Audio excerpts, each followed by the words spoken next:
So Capcom announced today that Resident Evil 4, 5, and 6 are going to be headed to the PlayStation 4 and the Xbox One throughout the course of this year. And there's a lot of stuff that I want to say, a lot of stuff that I want to get off my chest in regards to this announcement. First of all, I think it's silly that they're doing this because there's only one game in this little collection, if you want to call it that, that matters, and that's Resident Evil 4. And chances are you've already played Resident Evil 4, so therefore it's pointless.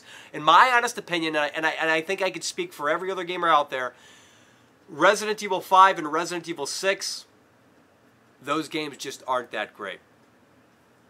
Second of all, they're priced way too high, 20 bucks each. In my honest opinion, it should have been 20 bucks for all 3 games with a physical copy. Instead, it's 20 each, and if you want to buy all 3, that's 60 bucks, and there is no physical copy, there is no bundled-in copy. You have to buy them digitally, separately, individually. But perhaps the biggest thing that I want to say about this, the third point that I have, is Capcom isn't done here.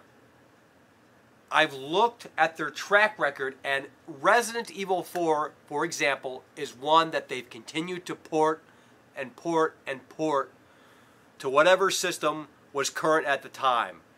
You can literally play Resident Evil 4, folks, on your freaking phone. And they're not going to be done with Resident Evil 4 just yet, because when the PlayStation 5 and the Xbox 3, or whatever the hell it's going to be called, comes out, when those systems are released, they will more than likely put out Resident Evil 4 on those systems. And it's nothing but a cash grab. Like, I love Resident Evil 4. I think it's one of the best, if not the best games ever created. But I don't think I need to play it again unless they do something totally new with the game. You know what I mean? And I wish Capcom would, instead of them putting all of their time and their effort and their resources into porting these older games, put that energy into future upcoming projects. What happened with the Resident Evil 2 remake? They haven't said anything since the goddamn initial announcement. And, you know, they can talk about how they're making the Resident Evil 2 remake until the cows come home.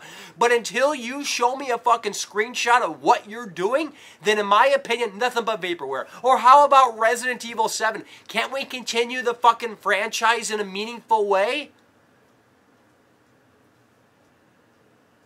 If you haven't played Resident Evil 4, this is probably your opportunity, although you are in the minority. I would not recommend Resident Evil 5 or Resident Evil 6, and that's all I got to say about this. Thanks for watching, and I'll see you guys very soon.